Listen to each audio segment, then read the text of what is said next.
क्या मोदी सरकार 5 साल का कार्यकाल पूरा कर पाएगी या इंडिया गठबंधन कोई खेला कर देगा? क्या राहुल गांधी मोदी की सरकार को गिरा देंगे या फिर उनकी आस पूरी नहीं हो पाएगी? नमस्कार, मैं विवेक शांडिल्य और आप देख रहे हैं आपका सबसे पसंदीदा डिबेट शो सबका हिसाब होगा।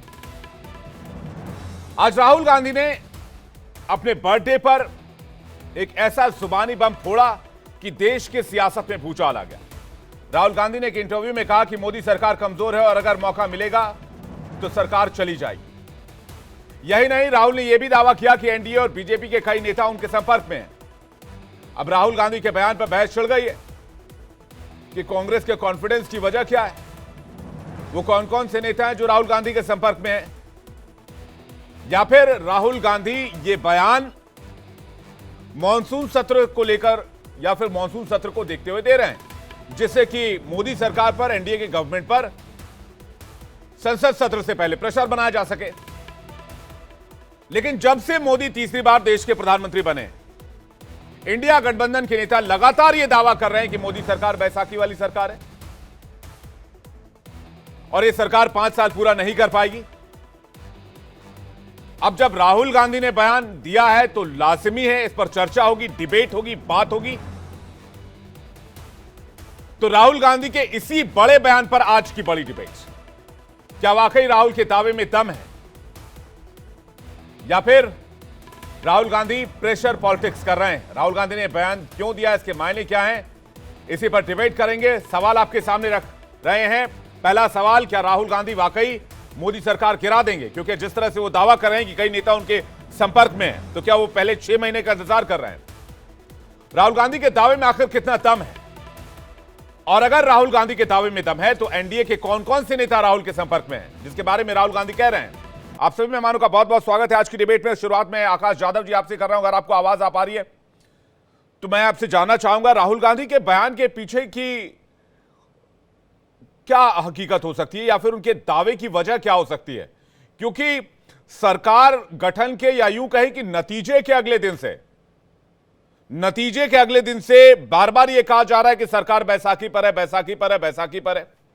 अरे भाई, बैसाखी पर तो यूपीए की सरकार भी थी और यूपीए की सरकार के पास 230-240 सीटें तो नहीं थी। यादव जी देखिए विवेक जी, पहली बात तो मैं आपको सबको बता दूं कि देश पूरा जानता है कि राहुल गांधी सच का नाम। आदरणीय राहुल गांधी ने जो जो बयान और जो जो बातें रखी है इसके पहले, चाहे वो कोविड की बात हो, किसान आंदोलन पीछे लेने की बात हो, तो उसमें सच्चाई थी। आज भी जब राहुल जी ने उनके बर्थडे के दिन ये स्टेटमेंट दिया है तो उसके अंदर कुछ ना कुछ वास्तविकता है और ये सच्चाई है कि मौजूदा एनडीए की सरकार, मोदी सरकार, ये बैसाखी पे।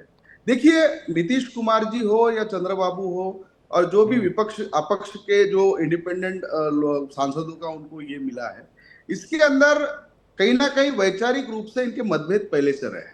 नीतीश कुमार जी 2014 में जब मोदी जी को लाया जा रहा था तब से विरोध में है। हर बार वो अपनी अपनी नीति बदलते रहते हैं, आगे भी बदल सकते हैं। अब दूसरी बात, चंद्रबाबू का बेस जो है वो सेकुलर है। उन्होंने 4% मुस्लिम आरक्षण की बात की, वहां पे जो भी नीतियां आंध्र प्रदेश के अंदर वो बना रहे हैं वो सेकुलर रही है। तो कहीं ना कहीं वैचारिक मतभेद यहाँ होने वाले हैं और इसी के आधार पर ये जो भी बड़े लोग हैं, ये हमारे नेता आदरणीय राहुल गांधी के कहीं ना कहीं संपर्क में है। तो उसी वजह से जो बैसाखी की सरकार, देखो डेमोक्रेसी के अंदर आखिरी में तुमको जो फाइनल आंकड़ा होता है उसको छूना जरूरी होता है। आज एनडीए वो पूरी तरीके से ये करती है, लेकिन कहीं ना कहीं वो किसी के ऊपर पैरासाइट है।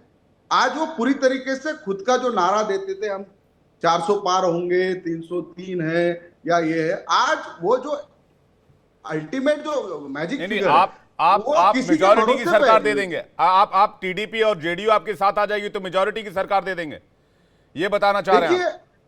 देखिए, हम एक विकल्प देने में आज सक्षम है। आप विवेक जी समझिए, आदरणीय राहुल गांधी देश को कहना क्या चाह रहे हैं कि हम आज के तारीख में एक देश को विकल्प दे सकते हैं। नहीं तो आप किस तरह का विकल्प देंगे? आम आदमी पार्टी के साथ आप सरकार बनाएंगे, सीपीआईएम आपके अलायंस में आपके वैचारिक मतभेद नहीं है क्या? आपके ऑल इंडिया तृणमूल कांग्रेस के साथ वैचारिक मतभेद नहीं है क्या? आपके डीएमके के साथ नहीं है क्या? बताइए। देखिए जेएमएम विवेक आरजेडी जी, को मैं कहीं ना छोड़ देता हूं, कहीं आपकी विचारधारा सेम हो सकती है। जेकेएनसी का बताइए, सीपीआई का बताइए, सीपीआई एमएल का बताइए, किसके साथ आपकी विचारधारा मैच करती है? और एनसीपी विवेक तो जी, जो शरद पवार जी की हमने पार्टी है वो कांग्रेस से टूटी हुई पार्टी है।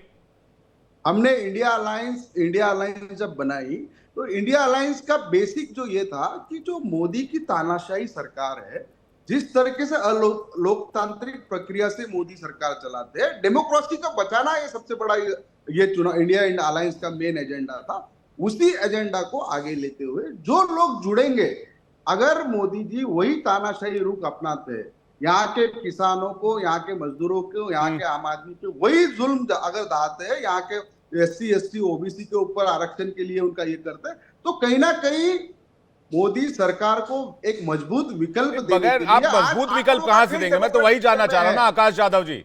मोदी रोकने के नाम पर मजबूत विकल्प कैसे हो जाएगा जब आपसी विचारधारा में समन्वय नहीं होगी, जब एक स्ट्रांग रणनीति नहीं होगी, तो फिर वो आप मजबूत सरकार कैसे दे देंगे? आपके देखिए, पास हमने जो सबसे यूपीए बड़ी पार्टी है वो कांग्रेस पार्टी है, जिससे आप आते हैं। कांग्रेस पार्टी के पास 99 सीटें हैं, और जो आपके विरोध में है बीजेपी, उसके पास अकेले की 241 सीटें हैं, और उसको 30 सीटों की जरूरत है। आपको जरूरत है मेजॉरिटी के लिए 173 सीटों की। मैं सिर्फ कांग्रेस पार्टी की बात कर रहा हूं। तो बैसाखी वाली सरकार तो आपकी भी होगी, मैं ये कह रहा हूं। विवेक जी, हम तानाशाही नहीं है। हम UPA 1 और UPA 2 इस देश के सामने सबसे अच्छा गठबंधन की सरकार इस देश में चला के दिखाया है। हमारे UPA 1 UPA 2 में इस देश का GDP 7.2% था। मनमोहन सिंह ने एक ट्रिलियन डॉलर इकोनॉमी का एक बेस रखा था। जो भी फूड सिक्योरिटी बिल हो, लैंड एक्विजिशन बिल हो, अच्छे बिल इंट्रोड्यूस किए गए थे यूपी और UPA 2 के माध्यम से। तो हमें कहीं ना कहीं उसका एक एक्सपीरियंस है। मोदी जी का जो रवैया है डिक्टेटरशिप का, उनको इंडिया गठबंधन का चलाने का या दूसरी पार्टियों को साथ में लेके चलाने का अनुभव नहीं है। आप ये समझ के लीजिए। आप मोदी कांग्रेस जी की बात पार्टी कर रहे हैं, बहुत ठीक है। अच्छी मैं तरीके से ये गठबंधन पॉइंट, की सरकार इस चला पॉइंट को लेके मैं अनिरुद्ध जी के पास जा रहा हूं। अनिरुद्ध जी कह रहे हैं कि आपके पास कोalition गवर्नमेंट चलाने का अनुभव नहीं है। खासकर मोदी जी की बात करते हैं, क्योंकि वो एनडीए की बात करेंगे तो फिर वो 1999 से 2004 के अटल बिहारी वाजपेयी जी के फेर में फंसेंगे। वो कहते हैं मोदी जी के पास नहीं है, पहली बात। और दूसरी बात कि इलेक्शन के नतीजे सामने आने के बाद से ही इस तरह की बातें क्यों रखी जा रही हैं?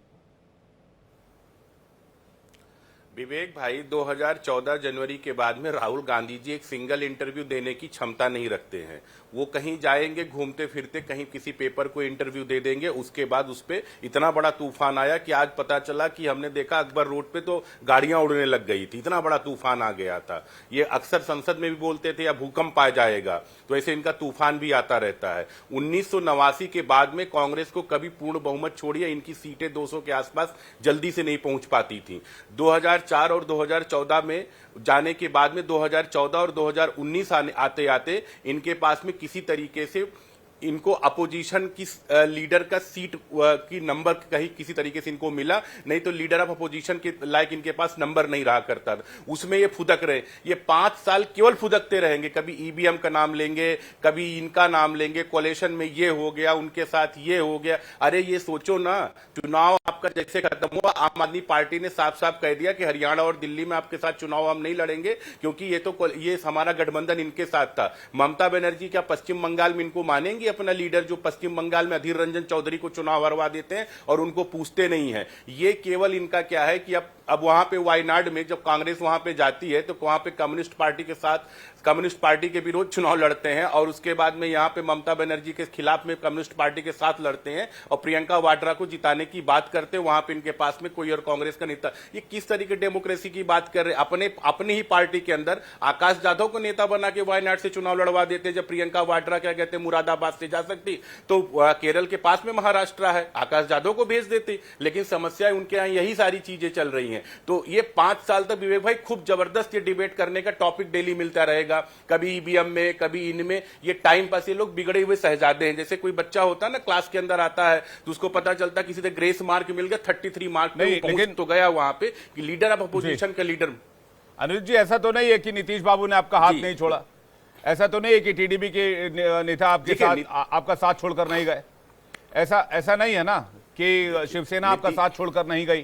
वो भी प्रीपोल अलायंस था महाराष्ट्र की। अगर बात करें, आपका बिहार वाला अलायंस भी प्रीपोल अलायंस ही था जब नीतीश जी आपको छोड़कर गए थे।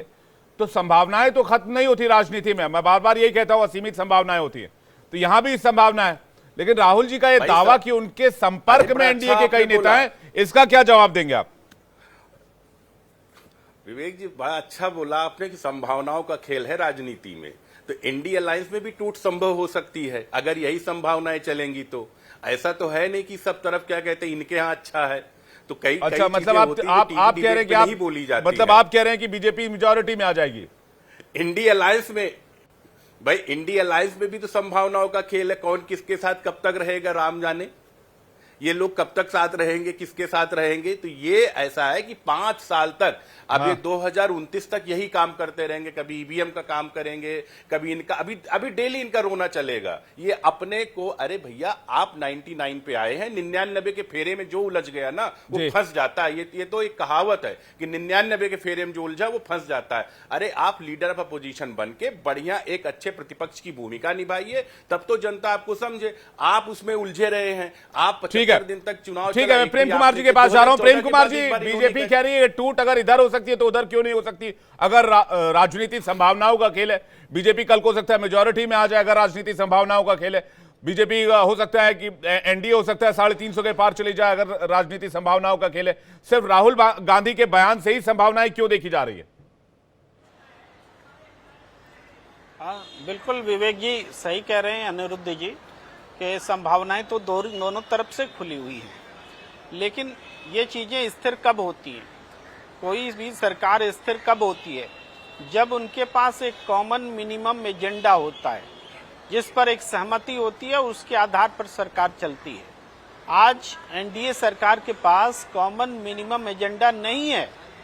आज वो बना लेना कॉमन मिनिमम एजेंडा, ये सवाल ही खत्म हो जाएगा कि कोई किसी के संपर्क में है। तो ये क्यों नहीं बना पा रहे हैं कॉमन मिनिमम एजेंडा? ये इस सरकार की कमजोरी है, और ये कमजोरी जब तक जिंदा है तब तक अपोजिशन, उसको भी कॉमन मिनिमम एजेंडे पर आना पड़ेगा, लेकिन उसके लिए अपॉर्चुनिटी जिंदा है। तो मुझे लगता है अब तक जो भी सरकारें बनी हैं, जिसमें कि पिछली मोदी जी की सरकार में जो प्रचंड बहुमत था उसको छोड़ दे, तो कॉमन मिनिमम प्रोग्राम इम्पोर्टेंट आप तो बहुत आगे चले गए, कॉमन मिनिमम प्रोग्राम पर चले गए। प्रेम कुमार जी माफ कीजिएगा, मैं आपको बीच में रोक रहा हूं, लेकिन मेरे एक सवाल का जवाब दीजिए। लीडर ऑफ अपोजिशन कौन है अभी इंडिया अलायंस में? यहां तो पोर्टफोलियो बढ़ चुके हैं, विभागों का बंटवारा हो गया है, कैबिनेट मिनिस्ट्री तय हो गई है, शपथ ग्रहण हो गया है, सब कुछ हो गया है। देखिए, इसका समय बीता नहीं है। जब लोकसभा शुरू होगी उससे पहले लीडर ऑफ अपोजिशन तय होना चाहिए। इसलिए अगर समय बीत जाएगा तो निश्चित रूप से आपका सवाल सही है। तो मान लीजिए जब विभागों का बंटवारा हुआ या मंत्रिपरिषद ने शपथ ली, इसके बीच का टाइम था, तो उस समय भी आप सवाल खड़ा कर सकते थे, लेकिन कोई लेट नहीं हुआ। क्लैरिटी की बात है ना प्रेम कुमार जी, लेट और जल्दी की बात नहीं है, क्लैरिटी की बात है। अगर अलायंस में समन्वय इतना अच्छा है तो लीडर ऑफ अपोजिशन अभी तक आ जाना चाहिए था। तो अभी तक तो स्पीकर भी तय हो जाना चाहिए था। मैं कह रहा हूं कि अभी तय नहीं हुआ है ना कि स्पीकर क्या होगा। स्पीकर पर हो सकता है इलेक्शन भी हो, डिप्टी स्पीकर पर भी आपको देना होगा, अपोजिशन को नहीं देंगे तो अपोजिशन स्पीकर पर भी चुनाव लड़ेगा। ये सारी चीजें तय होनी बाकी हैं। और जहां तक बात है कि राहुल गांधी के संपर्क में बहुत सारे लोग हैं, तो देखिए 106 कांग्रेस की पृष्ठभूमि के लोग आज भी भारतीय जनता पार्टी में चुनाव जीतकर आए हुए सांसद हैं। ये मत बोलिए, तो संपर्क में तो होंगे ही जी। ये एक और सवाल का जवाब दीजिए, उसके बाद अवधेश जी के पास जा रहा हूं। आप गुस्से में नजर आ रहे हैं, धूप में कहां बैठ गए आप, बाहर गर्मी में? हाँ बिल्कुल बिल्कुल, लगता है धूप का सवाल पूछिए जी। ठीक है, मैं जा रहा हूं अवधेश जी के पास जा रहा हूं। अवधेश जी कह रहे हैं 106 कांग्रेस पृष्ठभूमि के सांसद बीजेपी सरकार के अंदर है। अनिरुद्ध जी का जवाब मैं इस पर चाहूंगा, और बाकी अलायंस के सदस्यों के पास मैं जाऊं, क्योंकि निवान भी काफी वेट कर, लेकिन अवधेश जी आपका टेक चाहूंगा इस पर। अवधेश जी देखिए, दुनिया भर में जो अति वामपंथी होते थे, अल्ट्रा लेफ्टिस्ट, अल्ट्रा सोशलिस्ट, वो एक काम करते रहे हैं कि अगर हमको समाज में क्रांति लानी है, विद्रोह पैदा करना है, तो एक माहौल बनाए रखो अनिश्चितता का कि ये सरकार जाने वाली है, इस सरकार के लोग हमारे संपर्क में हैं, अब ये सरकार तो चलेगी। तो ये एक माहौल बनाए रखो। आप देखेंगे कि जैसे ही चुनाव परिणाम आए हैं, मैं तो पूरे देश से पूछ रहा हूं कि जैसे चुनाव परिणाम आए हैं उस समय से आप देखिए कि एनडीए में शामिल लोगों का बयान और जो आईएनडीआईए है उनके बयान, किसी भी एनडीए के साथी ने अब उस समय से लेकर अभी तक अपने गठबंधन की अस्थिरता की या अपने गठबंधन के सरकार की न चलने की या प्रधानमंत्री के प्रति निष्ठा न होने का एक बयान नहीं दिया है। लेकिन आईएनडीआईए के तरफ से जब सरकार गठित होने के पहले ही बस बस बस बस नीतीश कुमार तो आए, बस तेलुगु देशम तो गई, वो तो रह ही नहीं सकती है उनके साथ, वो आएंगे। इस समय की परिस्थिति जो अंक गणित है लोकसभा का कि या तो ये सरकार चलेगी या फिर देश चुनाव में जाएगा। अगर सारे साथी छोड़ के चले जाते हैं तभी जाके दूसरी सरकार बन सकती है। एक तरफ ये बोल रहे थे और दूसरी तरफ नीतीश कुमार जी ने जो भाषण दिया एनडीए की बैठक में वो सब देश ने सुना है। उन्होंने तो कहा कि बड़ा बिहारी भाषा में उन्होंने बोला कि एमरी तो कुछ जीत भी गया है, अगली बार तो सब हार जाएगा। अब उस बयान के बाद अगर नीतीश जी ने कोई दूसरा बयान दिया हो तो जरा हमको बता दीजिए। अब दूसरी बात पर आते हैं। पूरे चुनाव के दौरान प्रधानमंत्री नरेंद्र मोदी ने 80 से ज्यादा इंटरव्यू दिए। राहुल गांधी से सारे टेलीविजन चैनल, मैं समझता हूं आपके यहां से भी कोशिश की गई होगी, सारे टेलीविजन चैनल कोशिश करते रहे कि एक इंटरव्यू हमको दे दे, उन्होंने कभी नहीं दिया। और आज इंटरव्यू दिया है तो फाइनेंशियल टाइम्स को, जो मैं पढ़ रहा हूं फाइनेंशियल टाइम्स को दे रहे हैं, जो कि एक तो ये विदेश के ये क्या है इस देश में। तो बहुत सारी एलन मस्क का एक बयान को लेकर आईएनडीआईए खड़ी हो जा रही है। पहले यह चलाया गया कि इस देश में नरेंद्र मोदी की सरकार जो है उसको तो बहुमत मिलता नहीं है, ईवीएम को हैक करके ईवीएम के कारण ये सरकार चल रही है, यानी पूरे इस देश की डेमोक्रेसी को उसको संदेहास्पद बनाना है। उस तरफ मैं अवधेश जी चाहूंगा, लेकिन क्या आपको टीडीपी और जेडीयू के जाने की संभावना नजर आती है? इसका जवाब है प्रेम कुमार जी और निवाज जी से। मैं आ रहा हूं ना। इस समय अब आ गया है कि सरकार बन गई है, तो अब ये करो कि ये सरकार तो अनिश्चित है, किसी भी समय चली जाएगी, ताकि एक माहौल दुनिया भर में नरेंद्र मोदी और इस सरकार के विरुद्ध बने। भाई टीडीपी के लोगों ने मंत्रिमंडल का गठन कर लिया, उसके एक मंत्री ने बजाबता 11 बार ओम जय श्री राम लिख करके जो है शपथ ग्रहण किया है। जो जदयू के मिनिस्टर थे जिनके बारे में पहले था कि वो तो रेल मंत्रालय मांग रहे हैं, फलाने मांग रहे हैं, उन्होंने जाके बयान दिया, ललन सिंह नहीं, जो भी मंत्रालय मिला है हमने काम संभाल लिया है, प्रधानमंत्री के नेतृत्व में हम काम कर रहे हैं। मैं पूछ तो रहा हूं कि एक बयान कोई दिखा देना अभी तक। देखिए, गठबंधन की सरकारें होंगी तो गठबंधन की सरकार की कुछ समस्याएं होती हैं, वो समस्याएं, लेकिन जहां तक कॉमन मिनिमम का प्रोग्राम की बात कर रहे हैं उसका भी उत्तर देता हूं। अटल बिहारी वाजपेयी की सरकार पहली कॉमन मिनिमम प्रोग्राम पर बनी थी और 1 साल में गिर गई। यूनाइटेड फ्रंट की सरकार कॉमन मिनिमम प्रोग्राम में बनी और 1.5 साल में 2 प्राइम मिनिस्टर हुए, एक सरकार गई, 2 सरकार चली गई। तो कॉमन मिनिमम प्रोग्राम सरकार की स्थिरता की गारंटी हो।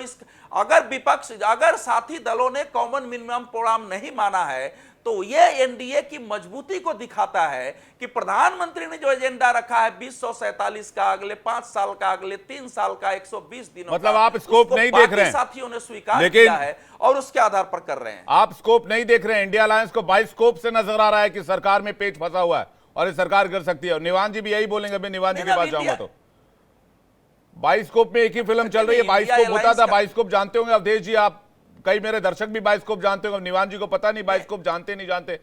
अब उस नाम से कई सारे यूट्यूब चैनल और बहुत सारे अलग अलग चीजें बन गई। बाइस्कोप को अगर जीवन कोई मान लेता है तो उसके बारे में क्या कहा जा सकता है? नहीं तो नजर, मैं फिर कहूंगा संभावनाओं का खेल, फिर आप लोग बोलेंगे संभावनाएं इधर से भी बनती हैं। निवान जी आपका जवाब। नहीं, अभी लीडर ऑफ ऑपोजिशन, नहीं, सुनिए, संभावना सर, संभावनाओं का खेल वहां होता है कि सूर्य का ग्रहण हो सकता है, लेकिन संभावना यह हो जाए कि सूरज उग ही नहीं सकता है या सूरज डूब ही नहीं सकता है, संभावना नहीं हो सकती है। बहुत बड़ी बात कह रहे हैं आप फिर इसको आप सरकार को एकदम 5 साल के लिए अटल बता रहे हैं। मैं निवान जी के पास आ रहा हूं। आम आदमी पार्टी का क्या स्टैंड है? आम आदमी पार्टी तो फिलहाल कांग्रेस का ही विरोध झेल रही है दिल्ली में, और कांग्रेस के साथ ही इस वक्त पॉलिटिकल पेच में फंसी हुई है। निवान जी आपका जवाब। मैं आ रहा हूं, अवधेश जी आ रहा हूं, मैं थोड़ा सा वेट कीजिएगा। बहुत बहुत नमस्कार। देखिए, अभी माहौल बनाने की बात हो रही थी और माहौल तो देखिए चुनाव से पहले भी बनाया गया था। ये माहौल बनाया गया था कि 400 पार सीटें आएंगी। ये माहौल बनाया गया था कि अब तो जो विपक्ष है वो बिल्कुल ध्वस्त हो जाएगी, 100 सीटें भी मुश्किल हो जाएंगी विपक्ष के लिए। तो जनता का आदेश क्या आया सर? जनता ने 400 पार तो नहीं दिए, और जनता ने विपक्ष को 100 सीटें नहीं दी, तो विपक्ष की सीटें जनता ने डबल से भी ज्यादा कर दी और बीजेपी को मेजोरिटी भी नहीं दी। तो जनता का आदेश तो बीजेपी के खिलाफ ही है ना सर। इन्होंने तो कहा था 400 पार से नीचे सवाल ही पैदा नहीं होता। इन्होंने तो घोषित कर दिया था, इनके सांसद तो गली गली में बोलने लगे थे कि अब तो 400 पार आएंगे और हम जो संविधान को जैसा चाहते हैं वैसा करेंगे। तो जनता ने तो इनको रिजेक्ट कर दिया।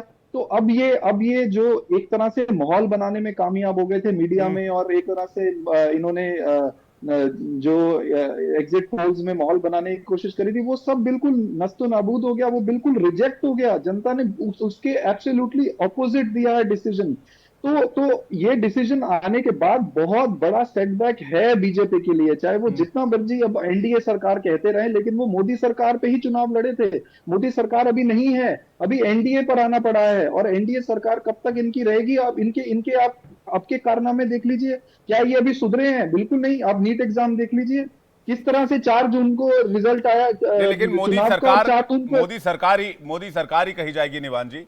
इससे पहले जब मनमोहन सरकार बनी तो मनमोहन सरकार कहा गया, अटल जी की सरकार बनी तो अटल सरकार कहा गया, दिल्ली में अरविंद केजरीवाल जी चीफ मिनिस्टर हैं तो केजरीवाल सरकार कहा जाता है।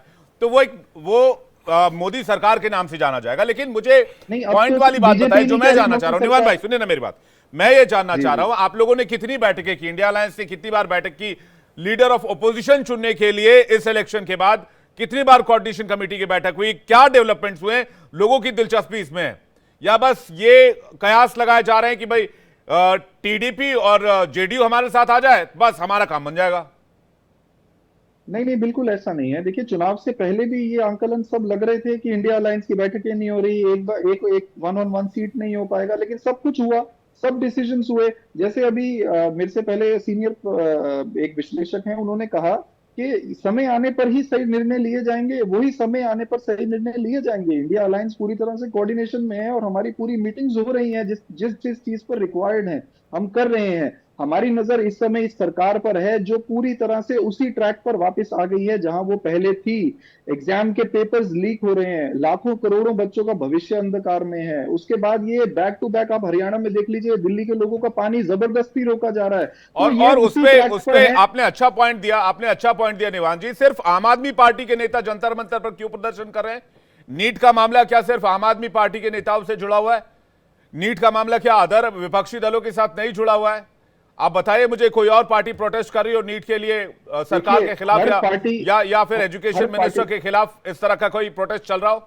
आपने तो अच्छा पॉइंट दिया, क्योंकि हम इस मुद्दे को रोज उठा रहे हैं, रोज हम अपने इसे प्राइम टाइम में उठा रहे हैं और रोज डेवलपमेंट बता रहे हैं और कोर्ट की प्रोसीडिंग बता रहे हैं। लेकिन इसमें भी विपक्षी एकजुटता नहीं नजर आती है ना। मैं सवाल के जाधव जी के पास जाऊंगा, लेकिन आपका आंसर पूरा कीजिएगा प्लीज। बहुत बहुत बधाई आपको, आप इस सवाल को रोज उठा रहे हैं। युवा देख रहे हैं इस सवाल की तरफ, आपका चैनल देख रहे हैं युवा चाहते हैं आप उठाएं। और हर पार्टी अपनी कैपेसिटी में उसके खिलाफ एक्शन प्लान तैयार कर रही है। हमने डिसाइड किया कि हम जंतर मंतर जाएंगे, तो हम जंतर मंतर गए। क्या कोई भी ऐसी विपक्षी पार्टी है जो समर्थन कर रही है सरकार का कि बहुत अच्छा हुआ नीट का एग्जाम ऐसे हो गया? कोई नहीं कर रही, सब इसके खिलाफ है। सब अपने अपने तरीके से इसकी खिलाफत कर रहे हैं, हम अपने तरीके से कर रहे हैं, कांग्रेस अपने तरीके से कर रही होगी। तो ये जो सरकार है इस समय, मैं दोबारा वो रिपीट कर रहा हूं कि बैक उसी बेसिक पर आ गई है। लोग इससे खफा हैं, लोग नाराज हैं और वर्डिक्ट इनके खिलाफ था। मोदी सरकार के लिए वर्डिक्ट नहीं था। अब ये कितनी देर इस तरह से चला पाते हैं ये देखना होगा। इंडिया अलायंस पूरी तरह से कोऑर्डिनेशन में, हम इंतजार कर रहे हैं।